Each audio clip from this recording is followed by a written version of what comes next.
नमस्कार दोस्तों, 26 नवंबर 2008 का दिन मुंबई के फेमस ताजमहल पैलेस होटल के मेहमानों और स्टाफ के लिए एक भयानक रियलिटी बन गया। उस भयानक रात में मुंबई के दिल में भारी हथियारों से लैस आतंकियों ने ऐतिहासिक ताज होटल सहित शहर भर में कई ठिकानों पर एक प्लान हमला किया, जिससे पूरे शहर में भयंकर तबाही और निराशा छा गई। इस वीडियो में हम अपनी जान गंवाने वाले कई साहसी लोगों को याद करते हैं, उनका सम्मान करते हैं, उन हीरोज की बहादुरी को श्रद्धांजलि देते हैं जिन्होंने दूसरों को बचाने के लिए अपनी जान को जोखिम में डाल दिया। इस आतंक के पूरे तांडव के बीच साहस, एकता और अटूट भावना की कई कहानियां उभर के सामने आई, जो डर और तबाही के बीच एक रे ऑफ होप के रूप में काम कर रही थी। हमारे साथ इंडियन सिटीजन के तौर पर मुंबई 26/11 हमले के इंपॉर्टेंस का पता लगाने और आतंक के सामने दिखाए गए उस साहस और एकता का जश्न मनाने के लिए हमें ज्वाइन करें।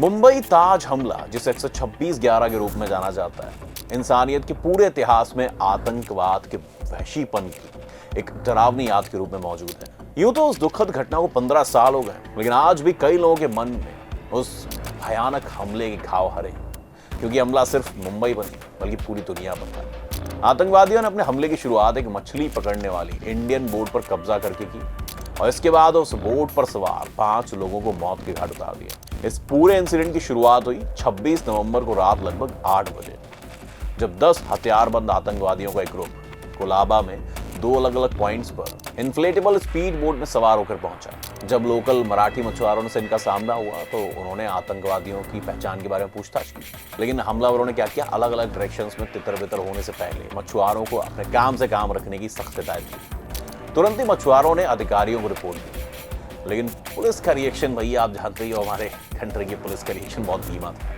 इसी वजह से आतंकवादियों पर कोई भी एक्शन लेने में देरी हो गई। यहां से 2 आतंकवादी, इस्माइल खान और अजमल कसाब, बिजी छत्रपति शिवाजी टर्मिनस में घुस गए और अंधाधुंध गोलियां चलाने लगे। वहां कई लोगों ने कसाब को देखा और फिर जब पुलिस ने उसे जिंदा पकड़ा तो इन्हीं लोगों ने उसकी शिनाख्त दी। हमला लगभग रात के 9:30 बजे शुरू हुआ था, जब दोनों आतंकी AK-47 हथियारों के साथ पैसेंजर हॉल में घुस गए और वहां मौजूद सभी पर गोलियां चलानी शुरू कर दी। अनलकीली लगभग रात के 11:15 बजे तक चले इस भयानक हमले में आतंकवादियों ने कुल 58 निर्दोष लोगों की जान ले ली और 104 लोग बहुत ही गंभीर रूप से घायल हो गए। लेकिन सिक्योरिटी फोर्सेज और इमरजेंसी सर्विसेज ने तुरंत रिएक्शन दिया और ट्रेन अनाउंसर विष्णु दत्त राम जेंडे की टाइम पर अनाउंसमेंट से पैसेंजर के लिए बाहर निकल पाना आसान हो पाया, जिससे कई लोगों की जान बच पाई। लेकिन CSMT पर गोलीबारी करने के बाद आतंकी सड़कों पर निकल आए और पैदल चलने वालों और पुलिस अधिकारियों पर लगातार गोलीबारी शुरू कर दी। जब भारी हथियारों से लैस आतंकवादी पास ही के एक पुलिस स्टेशन से गुजरे तो वहां मौजूद जो अधिकारी थे, जो आतंकियों से बहुत ज्यादा थे, उनके साथ सीधा सामना करने के बजाय बिल्डिंग को सेव करने का स्मार्ट ऑप्शन चुना। इसी वजह से कई और मौतें रुक सकी। यह मंजर रुकने का नाम ही नहीं ले रहा था। आतंकियों का वहशीपन अभी खत्म नहीं हुआ था, इसीलिए उन्होंने और ज्यादा लोगों की जान लेने के इरादे से कामा हॉस्पिटल की ओर रुख किया। लेकिन हॉस्पिटल के स्टाफ ने सूझबूझ दिखाते हुए मरीजों को कमरों में बंद कर दिया, जिससे आतंकवादियों के मंसूबे पूरे नहीं हो पाए। उन्हें कामा हॉस्पिटल आतंक फैलाने का प्लान छोड़ना पड़ा। उसी टाइम बहादुर पुलिस ऑफिसर हेमंत करकरे ने कसाब और खान का लगातार पीछा करने से पहले CSMT के through Mumbai anti terror squad के एक ग्रुप को लीड किया। हेमंत करकरे, जिनकी अभी बीजेपी सांसद, जिनको अभी टिकट नहीं मिला है, प्रज्ञा ठाकुर, उन्होंने उनके बारे में कितने विवादित बयान दिए थे। ये हमारे देश के शहीदों के साथ होता है दोस्तों इस कंट्री में। Let's come back to the topic again. अफसोस की बात यह है कि ये चीज एक घातक मुठभेड़ पर खत्म हुआ, जहां पर हेमंत करकरे ऑफिसर विजय सालस्कर और अशोक कामटे के साथ मारे गए। कांस्टेबल अरुण जाधव इकलौते ऐसे इंसान थे जो जिंदा बचे थे। हालांकि उन्हें बहुत सारी चोटें आई थी, लेकिन उन्होंने बहादुरी दिखाते हुए रेडियो पर मदद के लिए कॉल कर दिया और इसी एक कॉल की वजह से भीषण गोलीबारी के बाद कसाब पकड़ा गया और दूसरा आतंकी खान मारा गया। इसी फायरिंग में ऑफिसर तुकाराम ओम्बले ने भी कसाब को रोकने की कोशिश में अपनी जान गंवा दी और शहीद हो गए। यहां से कुछ दूर दूसरा आतंकवादी हमला हुआ लियोपोल्ड कैफे में। जैसे ही शोएब और नजीर उर्फ अबू उमर ने वहां अपने कदम रखे, दक्षिण मुंबई के बिजी कोलाबा कॉजवे में फेमस लियोपोल्ड कैफे का माहौल अचानक से बहुत ही भयावह हो गया।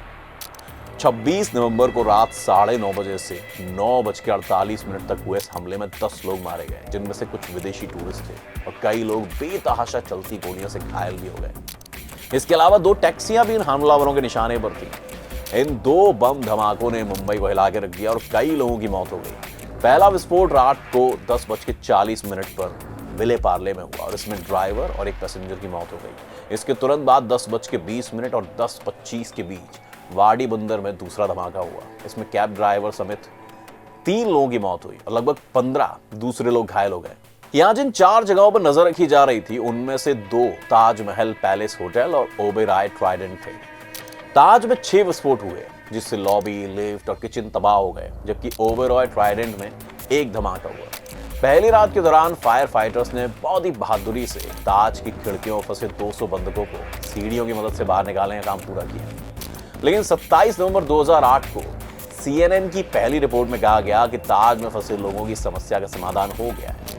महाराष्ट्र पुलिस प्रमुख ने इसकी पुष्टि की कि सभी लोग सुरक्षित निकल आए, लेकिन फिर पता चला कि 2 आतंकवादियों ने अभी भी ताज के अंदर लोगों को बंधक बना के रखा हुआ है, जिनमें विदेशी भी शामिल हैं। इसमें अंतर्राष्ट्रीय व्यापार पर यूरोपीय संसद समिति के कई मेंबर्स हमले के दौरान ताज होटल में थे, लेकिन उन्हें कोई चोट नहीं आई। एक ब्रिटिश MEP सज्जाद करीम और जर्मन MEP मान दोनों हाउस के अलग अलग हिस्सों में सिक्योरिटी की तलाश में थे। एक स्पेनिश MEP इग्नासी गार्डन्स होटल के एक कमरे में भाग गए और उसे बंद कर दिया। इसके अलावा ब्रिटिश MEP सैयद कमाल और उनके सहयोगी सौभाग्य से हमले से ठीक पहले पास ही के एक रेस्टोरेंट में खाना खाने के लिए निकल गए थे। भले ये बहुत खतरनाक था, लेकिन ये लोग किस्मत और तुरंत सोचने की क्षमता दिखाते हुए किसी भी नुकसान से बचने में सफल हो गए।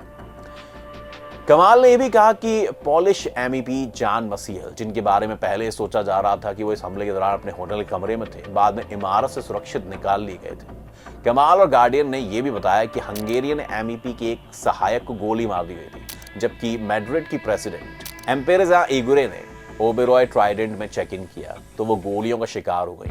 और भारतीय सांसद NN कृष्णदास और गुलाम नून भी ताज होटल में डिनर कर रहे थे।